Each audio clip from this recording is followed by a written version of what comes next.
Jadi,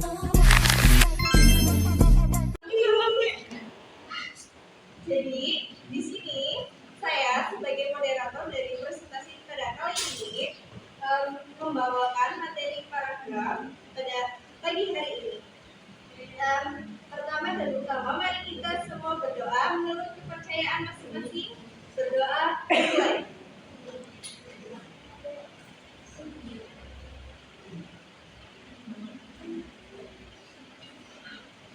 Berdoa selesai.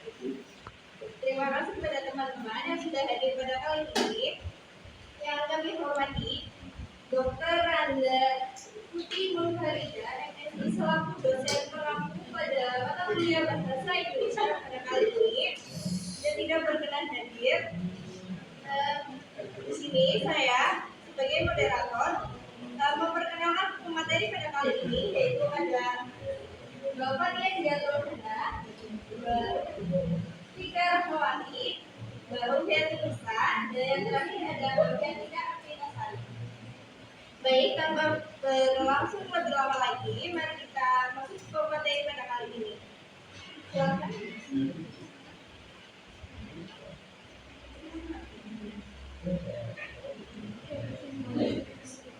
Ya, pada hari ini kita akan membahas mengenai paragraf. Paragraf sendiri itu apa sih? Ada yang tahu, teman? Harusnya di SD udah diajarkan ya. Tapi kita ulang lagi. Jadi paragraf adalah kumpulan dari beberapa kalimat yang saling berhubungan dan membahas satu gagasan pokok atau gagasan utama atau ide utama secara padu, utuh serta mengandung kalimat utama dan beberapa kalimat penjelas yang berfungsi untuk menjelaskan gagasan utama atau gagasan pokok atau ide utama tersebut. Jadi paragraf itu ya intinya sebuah kalimat untuk menjelaskan satu ide pokok, kumpulan beberapa kalimat untuk menjelaskan satu ide pokok. Menurut Tarigan tahun 2008, paragraf adalah seperangkat kalimat yang berkaitan erat dan membentuk satu kesatuan pikiran. Sedangkan menurut Kraft 2004, paragraf merupakan bagian karangan yang mengandung satu ide pokok yang dikembangkan. Jadi paragraf itu kita punya ide pokok nih, misal ide pokoknya bencana alam akhir ini, yang akhir-akhir ini terjadi. Dan nanti kalimat-kalimat di bawahnya itu adalah sebagai penjelasan dari ide pokok yang kita sebutkan. Lalu ada ciri-ciri paragraf yang baik. Yang pertama tentu saja memiliki ide pokok atau gagasan utama. Jadi tidak bisa disebut sebuah paragraf apabila tidak memiliki ide pokok atau gagasan utama. Yang kedua ada antar kalimat saling berhubungan atau berkaitan.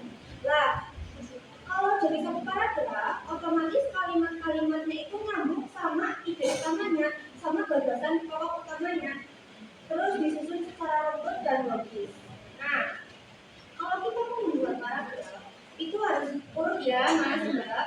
Karena kalau tidak urut nanti yang membaca itu tidak mengerti apa yang kita terangkan. Lalu yang keempat ada menggunakan bahasa yang efektif, padu, dan jelas.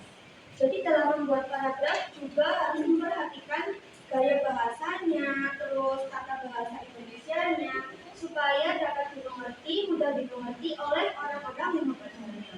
Yang terakhir ada terdiri atas kalimat utama dan kalimat penjelas.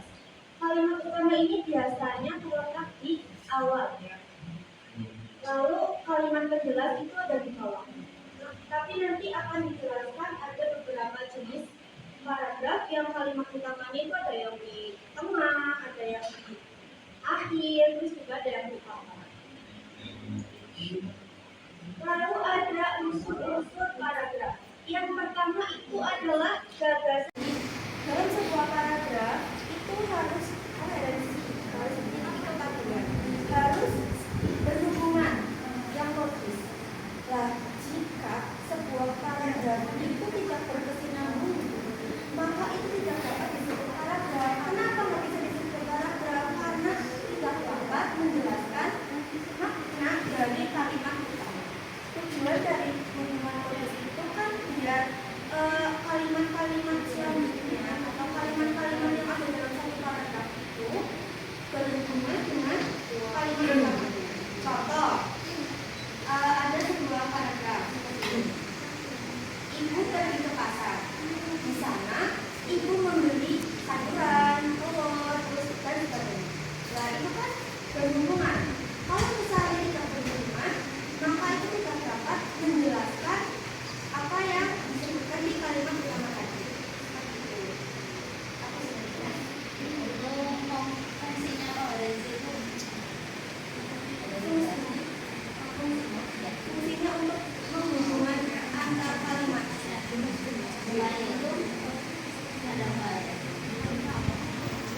kesinambungan. Jika tidak, itu belum disebut paragraf. Lalu ada kesatuan atau unity. Semua kalimat pendukung pembahasan gagasan utama.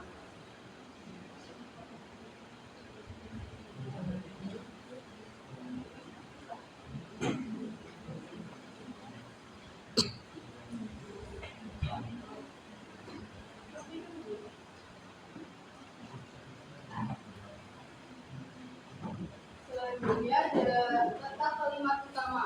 Nah, letak kalimat utama itu nggak selalu ada di awal paragraf. Nah, ada empat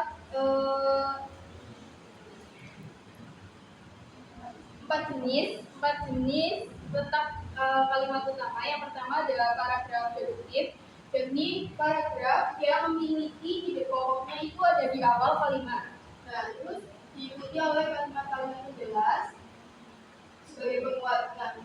Jenis paragraf ini paling sering digunakan dalam tulisan ilmiah. Terus yang kedua ada paragraf induktif, yakni ide pokoknya ada di akhir kalimat. Terus yang selanjutnya ada paragraf campuran. Kalau di paragraf campuran ini, ide pokoknya itu ada di awal sama di akhir. Jadi ada dua. Terus yang selanjutnya ada paragraf deskriptif atau naratif, yakni paragraf yang menggambarkan objek, orang, tempat, atau suasana secara rinci, sehingga pembaca seolah-olah dapat melihat atau merasakan yang dijelaskan. Sedangkan naratif merupakan paragraf yang menceritakan peristiwa atau kejadian secara runtut. Kalau deskriptif itu kayak paragraf yang mendeskripsikan. Terus kalau naratif itu yang menceritakan peristiwa. Terus selanjutnya ada jenis-jenis paragraf. Berdasarkan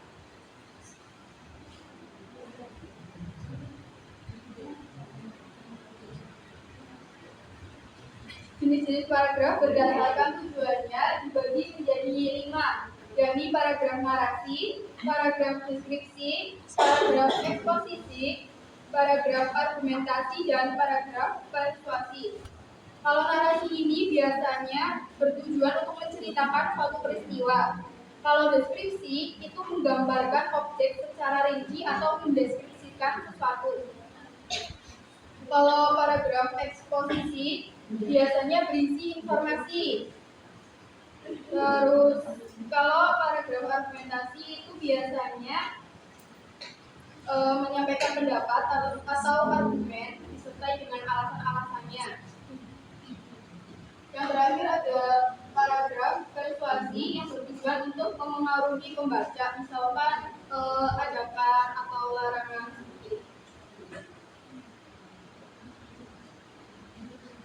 Ada syarat paragraf yang baik. Terlanjut ya teman-teman. Mau syarat paragraf yang baik itu harus memenuhi 4 syarat. Yang pertama itu ada kesatuan atau unity. Kesatuan atau unity itu semua kalimat dalam paragraf itu harus membahas satu gagasan utama dan tidak menyimpang dari topik. Selanjutnya yang kedua ada kepaduan atau koherensi.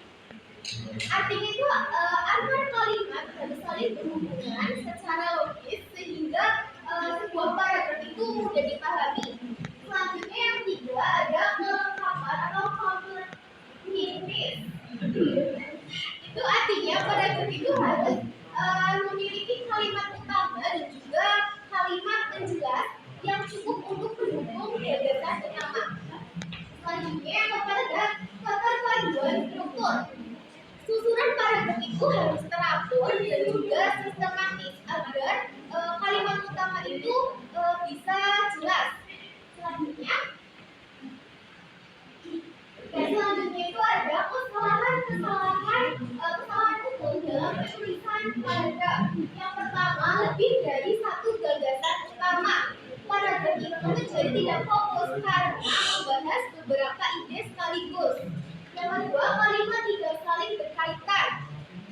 Kalimat berdiri sendiri sehingga paragraf itu terasa tidak padu. Yang ketiga, penggunaan kata hubung yang tidak tepat.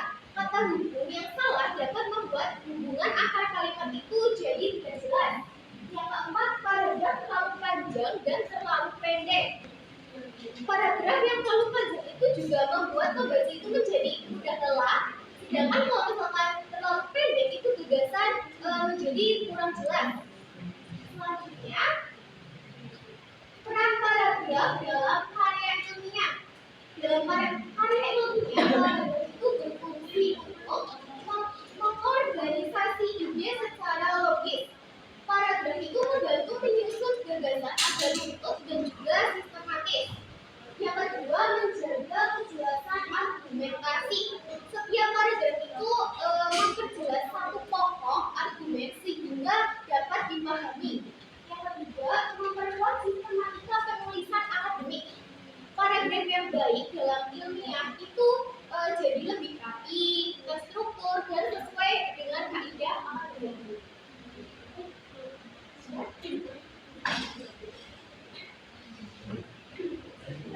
Setiap paragraf ada ide pokoknya dan dapat ditemukan di kalimat utama. Setiap kalimat utama ada 3 macamnya.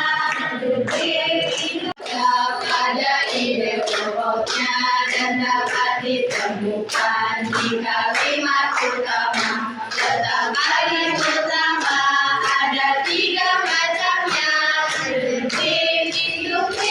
Dan juga campuran dalam paragraf deduktif. Ide pokok di awal di paragraf deduktif. Ide pokok di akhir juga dalam campuran. Ide pokok terletak di awal dan paragraf di akhir. Udah pada apa belum? Lagi ya. Perkenalkan, nama saya Dodi Saputra di PGSB kelas SDA. Mau bertanya nih, paragraf sama alinea itu sama apa tidak? Paragraf dan alinea sama atau tidak? Oke, terima kasih Mas Dodi.